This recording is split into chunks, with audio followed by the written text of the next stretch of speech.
السلام علیکم friends, welcome to my channel. اور آج ہم بات کریں گے حضور صلی اللہ علیہ وآلہ وسلم کے متعلق دلچسپ واقعہ، اور ان واقعات سے ہمیں پتہ چلے گا کہ ہمارے نبی بہت ہی مزاح اور خوش طبیعت کے مالک تھے۔ حضرت انس بیان کرتے ہیں کہ ایک شخص نے رسول صلی اللہ علیہ وآلہ وسلم سے سواری کا اونٹ مانگا تو حضور صلی اللہ علیہ وآلہ وسلم نے فرمایا، میں تمہیں اونٹنی کے بچے پر سوار کروں گا۔ وہ شخص کہنے لگا، یا رسول اللہ صلی اللہ علیہ وآلہ وسلم، میں اونٹنی کے بچے کو کیا کروں گا؟ حضور صلی اللہ علیہ وآلہ وسلم کے چہرے مبارک پر ہلکا سا تبسم کھل گیا اور آپ فرمانے لگے، بھائی اونٹنی کا بچہ ہی ملے گا۔ وہ پھر حیرت سے بولا، یا رسول صلی اللہ علیہ وآلہ وسلم، مجھے فوری سواری کے لیے اونٹ کی ضرورت ہے، میں بچے کو کیا کروں گا؟ حضور صلی اللہ علیہ وآلہ وسلم نے پھر مسکراتے ہوئے ارشاد فرمایا، کیا ہر اونٹ کو اونٹنی نہیں جنتی؟ سائل یہ سمجھ رہا تھا کہ حضور صلی اللہ علیہ وآلہ وسلم شاید مجھے چھوٹا سا اونٹ کا بچہ دیں گے جو سواری کے قابل نہ ہوگا، لیکن رسول صلی اللہ علیہ وآلہ وسلم مزاح فرما رہے تھے اور حقیقت و سچائی بھی بیان فرما رہے تھے۔ ایک مرتبہ صحابہ نے عرض کیا، یا رسول اللہ صلی اللہ علیہ وآلہ وسلم، آپ مذاق فرماتے ہیں؟ ارشاد فرمایا، ہاں، مگر میں ہمیشہ حق بات ہی کہتا ہوں۔ ایک اور واقعہ ہے کہ حضرت حسن بصری رحمۃ اللہ بیان کرتے ہیں کہ ایک مرتبہ ایک بڑھیا نے در دولت پر حاصل ہو کر عرض کیا، یا رسول صلی اللہ علیہ وآلہ وسلم، دعا کیجیے کہ اللہ مجھے جنت میں لے جائے۔ آپ صلی اللہ علیہ وآلہ وسلم نے فرمایا، بوڑھی عورتیں جنت میں نہیں جائیں گی۔ اس پر وہ رونے لگی۔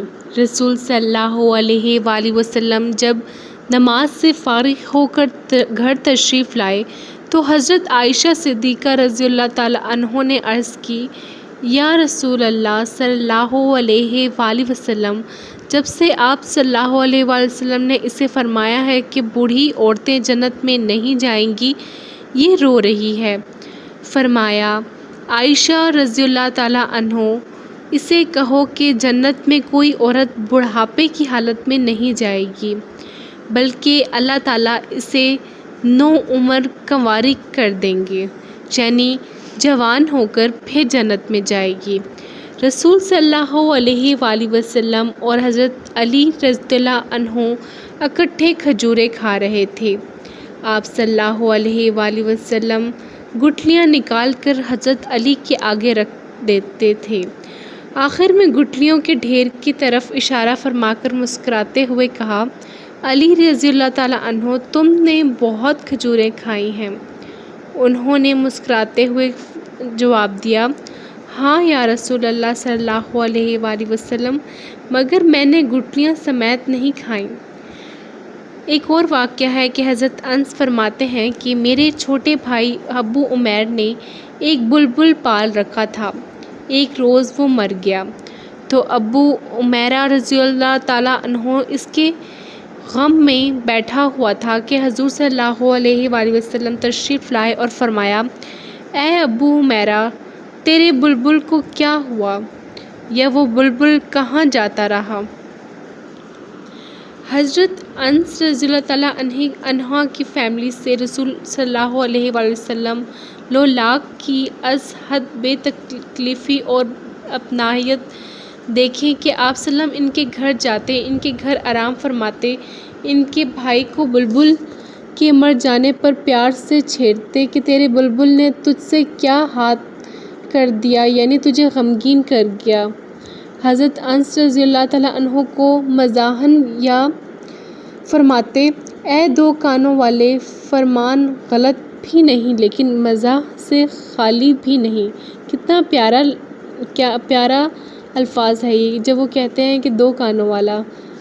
رسول صلی اللہ علیہ وسلم بچوں سے بہت پیار فرماتے۔ بچے جب قریب آتے تو ان کو گود میں لیتے، بڑی محبت سے انہیں چیزیں کھلاتے، بعض اوقات بچوں کو ایک قطار میں کھڑا کر دیتے اور خود ہاتھ پھیلا کر بیٹھ جاتے اور فرماتے کہ بھائی تم سب دوڑ کر ہمارے پاس آؤ، جو بچہ ہم کو سب سے پہلے چھولے گا ہم اسے فلاں فلاں انعام دیں گے۔ بچے بھاگ کر آپ صلی اللہ علیہ وآلہ وسلم کے پاس آتے، کوئی آپ صلی اللہ علیہ وسلم کے پیٹ پر گرتا اور کوئی سینے پر۔ آپ صلی اللہ علیہ وسلم ان کو سینہ مبارک سے لگاتے اور پیار کرتے۔ حضرت انس رضی اللہ تعالیٰ عنہ کو کبھی کبھی یاد زلا زین فرماتے، اے دو کانوں والے، اس میں اشارہ اس طرح ہے کہ اسے لمبے کانوں والے یا پتلے کانوں والوں کے فوراً بات سن لیتے ہو۔ یہ انتہائی بے تکلفی اور پیار کا اظہار ہے۔ حضرت عوف بن مالک جو بڑے طویل القامت اور موٹے تازے صحابی تھے، فرماتے ہیں کہ میں غزوہ تبوک کے دوران ایک دن رسول صلی اللہ علیہ وسلم کی بارگاہ میں آیا۔ آپ صلی اللہ علیہ وسلم ایک چمڑے کی تنگ خیمے میں تشریف فرما رہے تھے۔ آپ صلی اللہ علیہ وسلم کو سلام کیا، حضور صلی اللہ علیہ وسلم نے جواب دیا اور ارشاد فرمایا اندر آ جاؤ۔ میں نے عرض کیا یا رسول اللہ صلی اللہ علیہ وآلہ وسلم، صرف سرائے یا پورا جسم؟ آپ صلی اللہ علیہ وسلم نے فرمایا تو سارا ہی آ جا۔ کتنی بے تکلفی کا اظہار ہے۔ حضرت ظاہر رضی اللہ تعالیٰ عنہ جو رسول صلی اللہ علیہ وسلم کے دیہاتی دوست تھے، ایک روز بازار میں آواز دے کر کوئی چیز بیچ رہے تھے۔ اتفاق سے رسول صلی اللہ علیہ وآلہ وسلم تشریف لائے اور ان کو اٹھا لیا اور آواز لگائی، اس غلام کو کون خریدتا ہے؟ ظاہر نے کہا مجھے چھوڑ دو، کون ہے؟ جب انہیں محسوس ہوا کہ وہ تو رسول پاک صلی اللہ علیہ وسلم لولاک صلی اللہ علیہ وسلم ہیں، تو انہوں نے اپنی پشت کو حضور صلی اللہ علیہ وسلم کے سینے اطہر کے ساتھ لگا لیا۔ تو رسول صلی اللہ علیہ وسلم نے آواز لگائی اس غلام کو کون خریدے گا؟ تو ظاہر نے عرض کیا یا رسول صلی اللہ علیہ وسلم، اگر مجھے فروخت فرما دیں گے تو کم قیمت پائیں گے، کیونکہ حضرت ظاہر رضی اللہ عنہ بوڑھے بھی تھے اور کالے بھی تھے۔ لیکن رسول صلی اللہ علیہ وسلم نے ارشاد فرمایا تم اللہ کے نزدیک کوٹھے نہیں ہو بلکہ پیش قیمت ہو۔ سیدنا عبداللہ بن حارث رضی اللہ عنہ نے بیان کیا ہے کہ میں نے حضور صلی اللہ علیہ وآلہ وسلم سے بڑھ کر تبسم کرنے والا نہیں دیکھا۔